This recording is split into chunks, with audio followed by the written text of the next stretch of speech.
இயற்கை தாயோட சிரிப்பு ரொம்ப அழகாக இருக்குல்ல. இதை பார்க்கும்போது மனசுக்கு இதமாகவும் இருக்குல்ல. ஆனால் அழகுதாங்க ஆபத்தை கொடுக்கும்.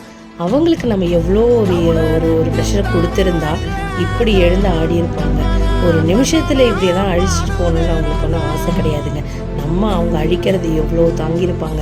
அதை நம்ம கொஞ்சம் காட்டினதுக்கே நம்ம தாங்க முடியல. அவ்வளோ கஷ்டமாக இருக்குது மனசு. இவ்வளோ பேர் இறந்துருக்காங்க. ஆனால் அவங்களோட உயிராக இருக்கக்கூடிய இயற்கையான மரங்களையும் செடிகளையும் எவ்வளோ நம்ம அழிச்சிருக்கோம் நம்மளோட சுயநலத்துக்காக. இது எச்சரிக்கை தாங்க. இது கேரளாவுக்கு மட்டும் நம்ம சொல்ல கிடையாது. நம்ம எந்தெந்த இடத்துல இயற்கையை அழிச்சிட்டு நம்ம குடிபெயர்றோமோ அவங்க எல்லாருக்குமே இது இந்த ஒரு ஒரு ஒரு இன்சிடெண்ட் கண்டிப்பாக பொருந்தும். ஸோ இது கேரளாவை இது பண்ணுறதுன்றது சவுத் சைடில் நமக்கு ஒரு எச்சரிக்கை.